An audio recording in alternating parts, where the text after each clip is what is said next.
Okay, so most missed problems on the quiz, so I wanted to talk about them. The first one says, what is the range? And we know that range stands for the Y values represented on our graph. Okay, so basically you are supposed to pop this in Desmos. And if you put it in Desmos, you can see that for the Y values, this is the lowest point and the graph is above it. So all your range values are 3 and up. And also what I did was I just typed in Y equals 3. So you can see, y'all notice this is where Y is 3. There is no graph below this. So the range values are 3 because it touches it and everything greater than 3. Okay.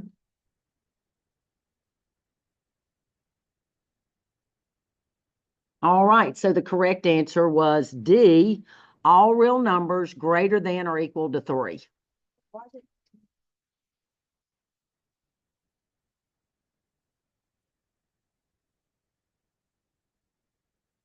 Because the graph, the lowest the graph goes is the Y value of 3. And it's everything above it. Those are all the Y values on that curve. You just find where like it's about to go up, like where that spot is, where the very bottom of the very bottom or the very top, yeah. Yep. Because it's saying what Y values are represented on this curve. Well, there's no curve down here. Do you see what I'm saying? The curve starts at Y equals 3, and it's all the values above that. Yeah, okay. Yeah. All right. Okay, number 2. Number 2 was one of the most missed, so it has prompted us, or me, to let you all practice this again. We need to practice this, so we're going to practice this today on Delta Math, okay? It says, where is, over which interval is the function decreasing? So I'm going to try something different, y'all. If I could get you guys to draw a number line for me, just draw a straight line on your paper, please. Okay, and y'all remember that the vertex is where the function changes from increasing to decreasing or decreasing to increasing. This is where the change takes place. Okay, so the change takes place at x equals -2. So if you'll put -2 on your number line. Okay. Now I'm gonna fill out a few other, I'm gonna label a little bit more of the number line, okay? So if this is -2, this would be -3, this would be -4, this would be -1, this would be 0, and this would be 1. Okay, 2 is where the change takes place. Okay, so on the number line, can somebody tell me about these values on the right side of 2? Are they bigger or smaller, or are they bigger or smaller than -2? Okay, so is it fair to say that on this side I could write this? Is that true? No. No? It says x is greater than -2. So this side of the number line, y'all just told me the numbers are bigger than -2. This says x is greater than -2. That's exactly what y'all said. I just wrote it mathematically. X is greater than -2 on this side here. How about this side? Tell me about the values compared to -2. They're less than. These are smaller than -2, correct? Yeah. So I can write this mathematically. This side is this. X is less than -2. So y'all, all I'm doing is representing the number line on this side as being greater than -2 and representing on this side as being less than -2. Okay, so now that we got that, let's go back over here. Okay, where is this decreasing? Remember that we ride in our roller coaster always from the left when we're trying to figure out increasing, decreasing. So if I'm riding, soon as I hit this curve, that's increasing. And then right as I get to x equals -2, when I go after that, that's decreasing. So y'all, if you got a highlighter, this is the decreasing portion of the graph. Now, what is that? Which side is that on here? Okay, y'all take a look. -2, and I just highlighted the decreasing part of the graph. I'm asking you which side is this on? It's on the right side. Take a look, guys. See, that's your answer. That is the interval where the function is decreasing. So the correct answer here is C. I thought that the left side of the graph was the decreasing side. Okay, yeah, and y'all, this is a common misconception. You all are taking a look at this symbol and you're saying, oh, well, this symbol is less than, so it's got to be decreasing. Y'all, that is not the case. Depending on how this is turned, depends on whether this is increasing or decreasing. This doesn't necessarily match with decreasing. All I have to do is turn this upside down, and then all of a sudden decreasing is going to be over here. If I turn it like it is now, decreasing is over here. But that's not really what you're wanting to memorize. What you're wanting to do is you're actually wanting to look at the graph and say, okay, I'm riding in a roller coaster. Where is it decreasing? Well, it's decreasing here. Well, what values are those? Well, those are the X values that are greater than -2. If I'd asked for increasing, that's over here. Those are the X values that are less than -2. Okay. Let's be finding decreasing, so we find the decreasing part. This is the answer is for increasing. Well, here's the thing. We somehow have to say mathematically where that's at. Okay, it's great to point and go, it's right there, it's on the right-hand side, but mathematically, that's not a mathematical answer. So how do we answer where this is? All the values on this curve right here are bigger than -2, and that's why we have to answer X is greater than -2.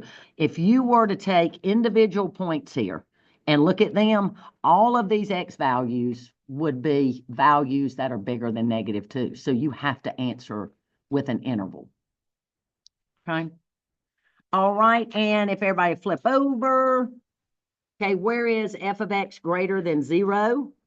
Okay, remember, greater than 0 means positive numbers. And basically what this is saying is where Y is positive.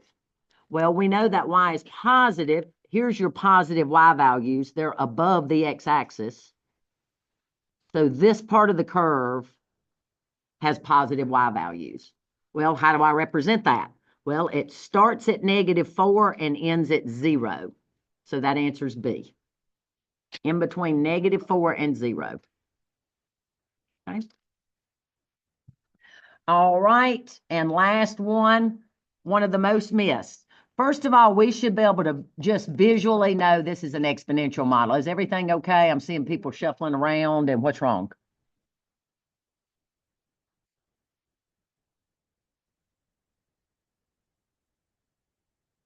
Okay. Yeah, we should visually be able to tell this is an exponential model. It starts off almost flat and increases everywhere. So this is an exponential model. I can cross out C and D because those are quadratics. So it says an exponential model with an asymptote or an exponential model with a vertex. Y'all, what type of model has a vertex? Okay, so it can't be this. Okay, it has an asymptote at Y equals 2. Notice this thing gets closer and closer and closer to 2. Technically, it doesn't touch it, even though visually it looks like it does. Asymptote is an imaginary boundary line that the curve goes to, but it approaches it, but never touches it. So is it like that space right there? Is that why? In the line? No, it's an imaginary line at 2 that this curve will never touch. I mean, you don't want to think of it as when I see a space there. That's not what you want to think of. You want to look at this curve and go, wait a minute, it's getting closer and closer and closer to the 2. That's why the asymptote is at 2, Y equals 2. All right. If that same line was like one lower, it would 0. One lower would be 1. What's one minus? Well, it just the graph doesn't have a 1. There'd be a 1 right here, honey. Think about it. That's 2. That's 0. One's got to be somewhere.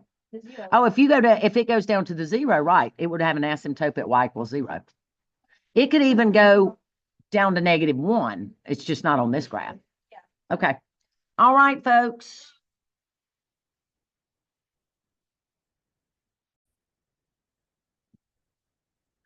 Okay, so folks, first of all, there's two delta maths in there. You need to make sure you're on the one for increasing, decreasing. The other one is after we go over tables, okay?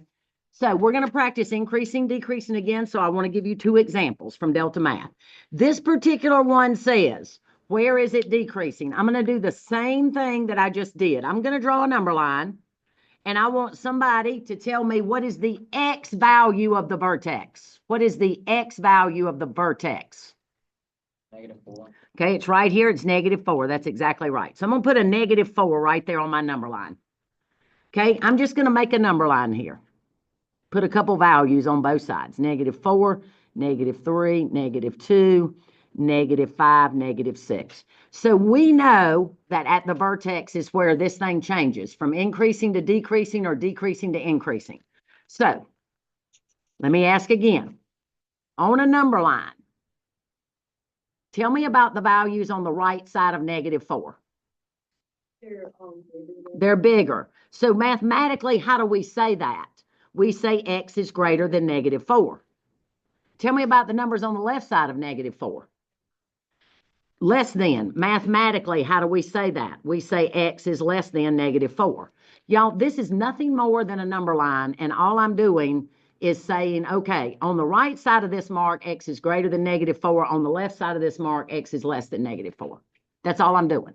Now, we're going to look at the graph now. Where is the function decreasing? We ride in the roller coaster from the left. So is it decreasing on the left or on the right? Okay, because we're riding a roller coaster. So I'm going to highlight that. Okay, so it's decreasing on the left. Where does that correspond on a number line here? If this is on the left of -4, then I'm on the left of -4, right? Okay, so this is my interval that's decreasing, and that's what goes in the box. X is less than -4. That's how you do that. Yep. That's how you do that. If it had asked for increasing, this would be my answer. The intervals where x is greater than -4. Okay, now let's look at one other type. Okay, I want you to notice, y'all, this has a start and it has a stop. It has endpoints. It has endpoints. So just like before, I'm going to do a number line, but this time it's going to be a particular set of numbers. My number line is going to start at 0.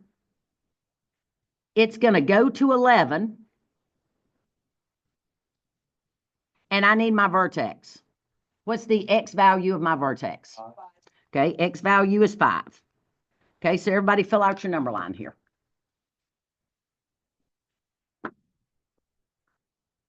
Okay, how do I make something, how do I write values that have a start and a stop?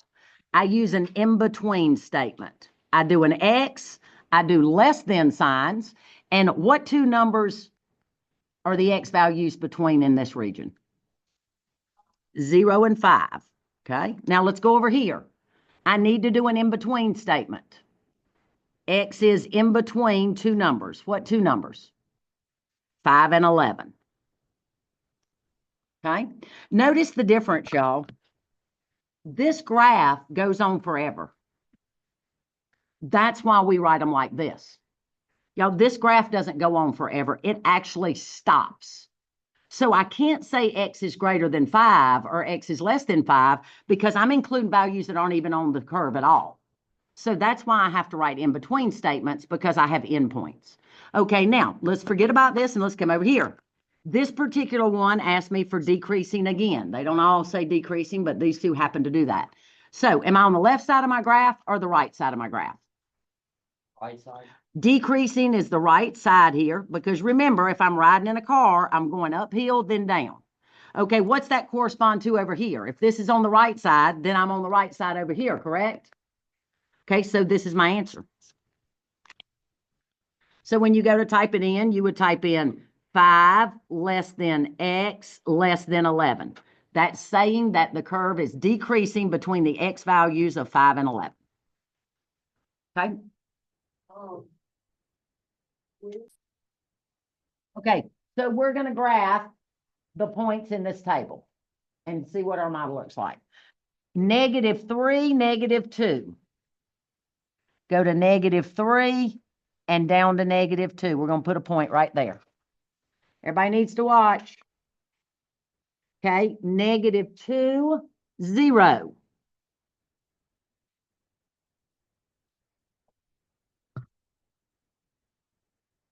-1, 2.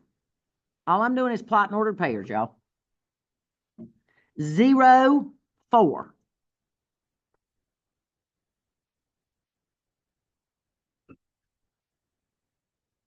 One, 6. 2, 8. 3, 10.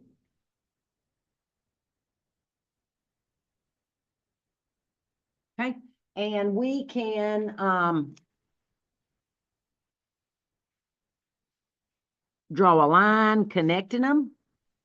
And yes, it's still going to go on forever. Y'all, just because your table stops at 310, y'all, that doesn't mean it stops. It's just, they can't put a table on a piece of paper that goes on forever. You have to see the pattern and know that it still goes on forever, okay? So you can draw a line through that, and it's linear. Okay, so let's talk about some things here. First, where is the x-intercept? Come on, y'all. Where's the x-intercept? What number is the x-intercept? It's -2. I want y'all to notice something, and we've talked about this before. If I'm looking at this, how do I know, without the picture, how do I know that the x-intercept's -2? Tucker? Well, I don't like to say it just has a 0 because there's another one that has a 0. What particularly is the 0? It's the y part. When y is 0, that's your x-intercept. So we got to know that. So you might want to just right over here, write x-intercept, and that's where y is 0. Okay, what's my y-intercept? Y-intercept is 4. How do I know that without looking at the picture? How do I know that in the table? Because x is 0. So that's my y-intercept. So folks, we got to be able to find those in the table. Okay. All right, let's do the other one. Okay, -3, 12. And you can just go off the graph, it's fine. -2, 9.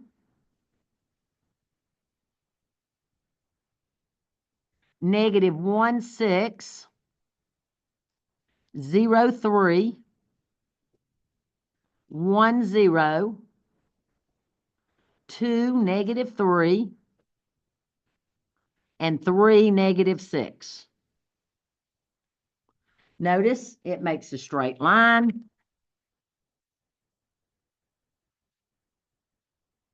I can connect them. It's going to go on forever.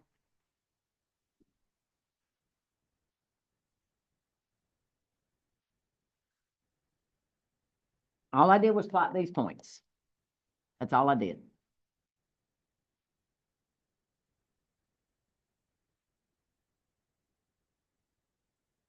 Okay, from the table, what is my x-intercept? From the table, what's my x-intercept? Just yell it out. I know that because the y is 0. What's my y-intercept? Right.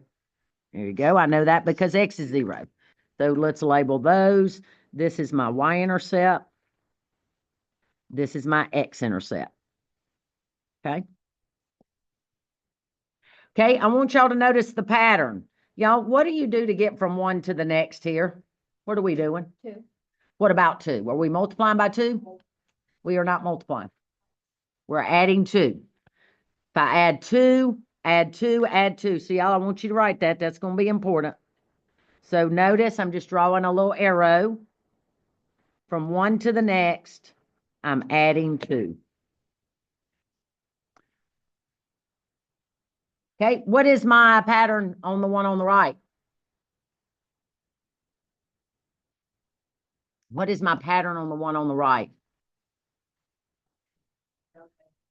I am subtracting 3 each time.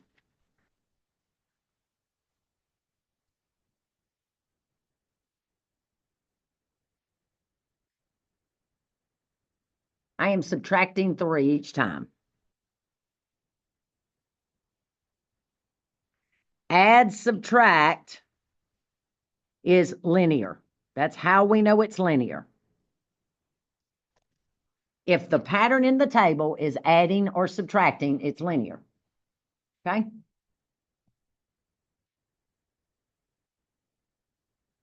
If I could not figure out the pattern, the way that I do it is I do second minus first, and then I check third minus second, and I should be continuing to get the same thing. I can check third or fourth minus third. Notice I keep getting the same thing. It's called a common difference. Okay, we good with that? All right, let's move on to exponential.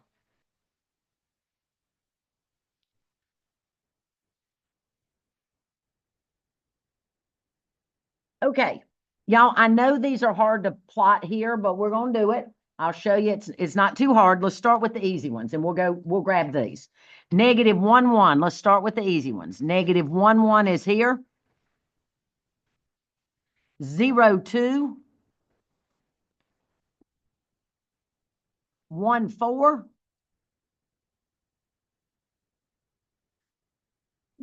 2, 8. 3, 16.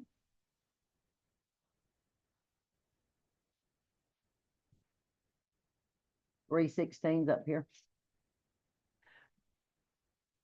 Okay, y'all see here, 3 16. If you're needing the numbers, it's over 3 and up 16.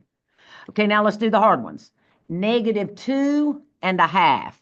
So here's negative 2, and I go up halfway to the box. I go up halfway on the box. The smallest one on the table is negative 3, and 1/4, that's a quarter of the box. Okay? And so now, y'all, we should be able to see a trend here. It's basically getting closer to y equals 0. That's your asymptote. And if we connect it, you'll see it's not linear. This is an exponential model. It's an exponential model.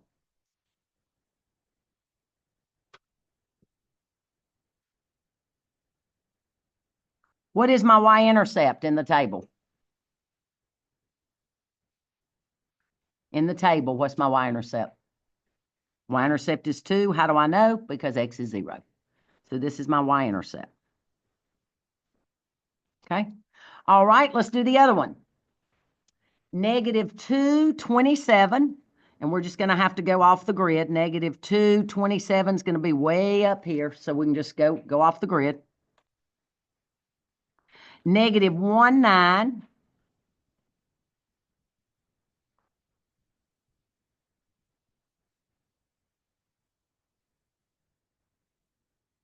0, 3.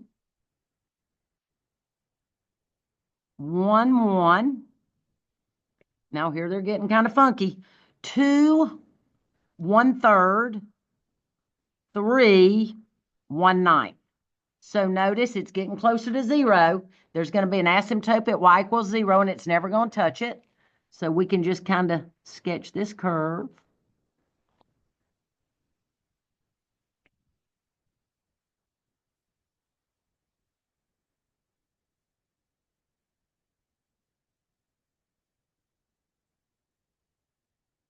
That is sure ugly, but okay. Okay, what's my y-intercept? 3. Okay, now I want to know what my pattern is. And y'all, this part's hard. Look here. What is my pattern here? As I'm getting bigger, what's going on? Multiplying by 2. So y'all, and by the way, it still works here. If you take 1/4 and multiply by 2, you'll get a half. If you take a half and multiply by 2, And I'm gonna put a dot for multiplication.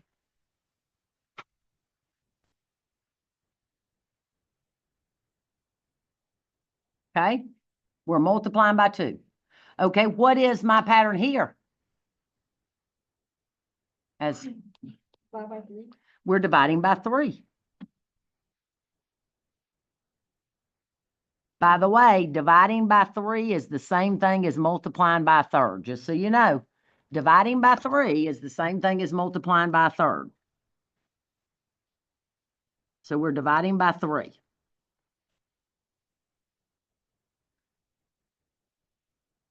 So y'all notice, if the pattern is multiplying and dividing, it's exponential. So let's write that.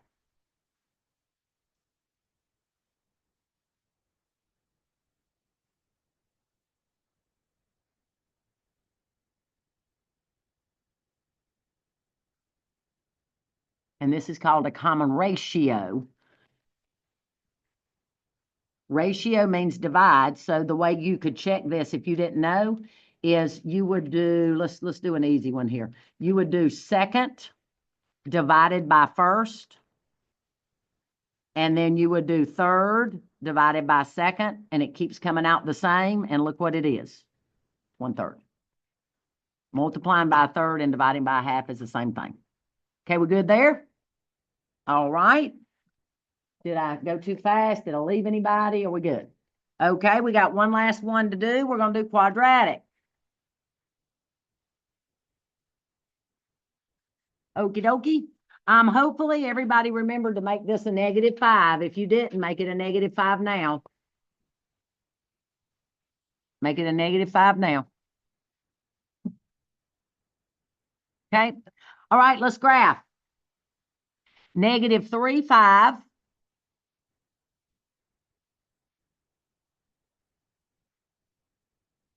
-2, 0.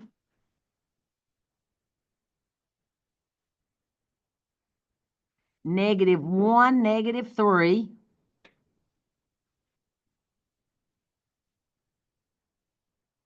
0, -4. 1, -3. Y'all see what just happened? 2, 0. 3, 5.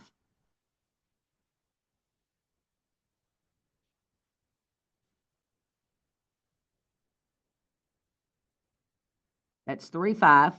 That's 2, 0. Okay, so now y'all check this out.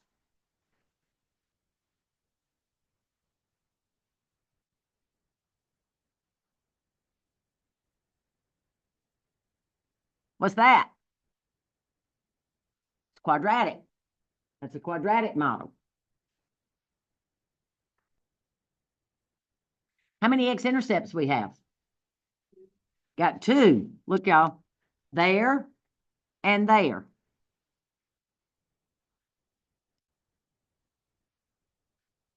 And we've got a y-intercept. Got to be able to pick those out.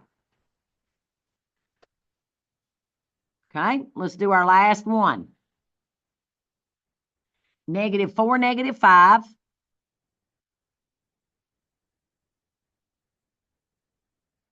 -3, 0.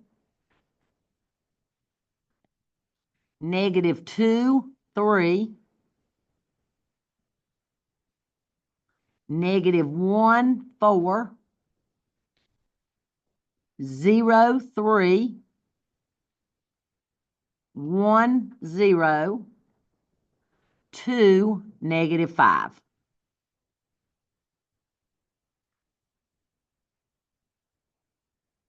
And we can sketch this little fella. And we have a quadratic again.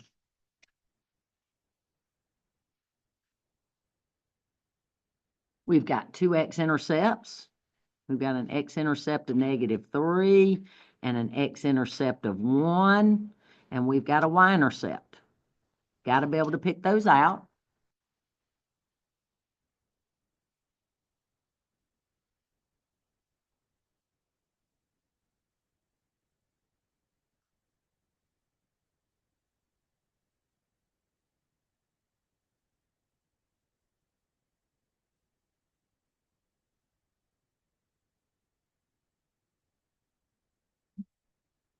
All right, now, what is the pattern? Okay, the pattern is not so obvious with quadratics. So check this out.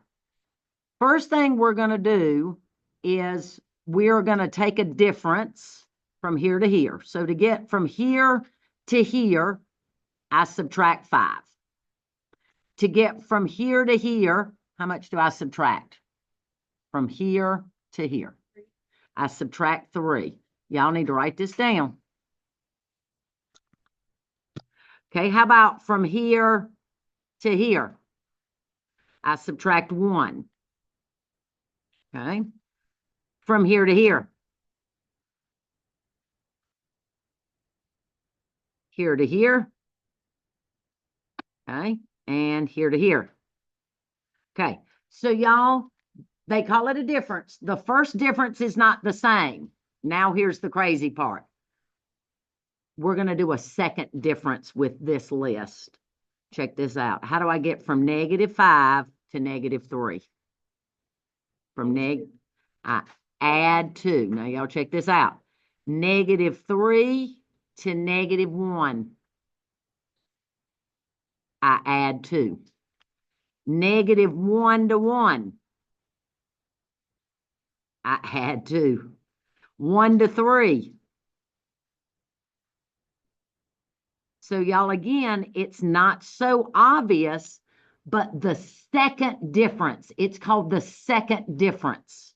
The second difference will be the same. The second difference will be constant. Okay? We're going to do the same thing on that other one. This, Miss Batchett. Okay. Yeah, I'll send her here when we get done. Okay, thank you. Okay, bye-bye. Della, as soon as we get done, Miss Coles Wilson wants to see you. But let's wait till we get done, okay? And we'll be done in 1 second here. Okay, so y'all, let's do this one. Okay, so I need to know, what am I adding to get from -5 to 0? How do I get from -5 to 0? Okay, gonna add 5. Y'all write this. Okay, how do I get from 0 to 3? 3 to 4? Plus 1. Now, when we go 4 to 3, it's -1.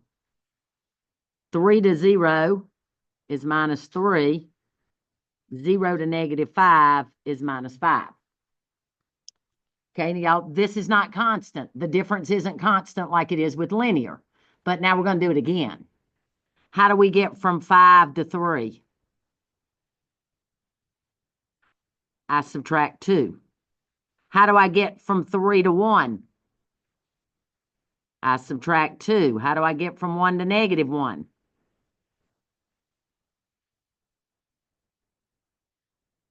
Subtract 2. So y'all notice the second, it's called the second difference. Y'all, this is the first difference. It's not the same. It's the second difference that is the same. That's how you know it's quadratic. Now, y'all, you might say, well, Miss Batchka, I know it's quadratic just because it goes down then back up.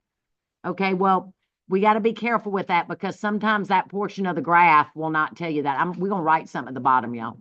That portion of the graph or the table may not be shown. So we need to be able to, we're going to learn tomorrow, we got to find the second difference. Okay, so let's write this. Second difference is constant.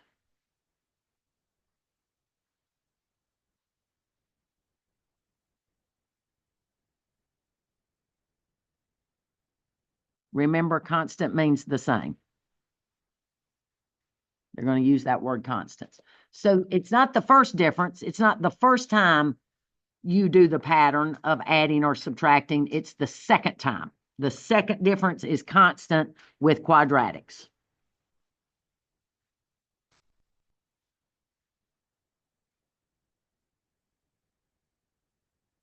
Tomorrow, you've got a delta math. You're not going to do it tonight. Tomorrow, you got a delta math where you're going to have to look at tables and determine linear, exponential, or quadratic. Okay? And yes, you guys have 15 minutes. How about that?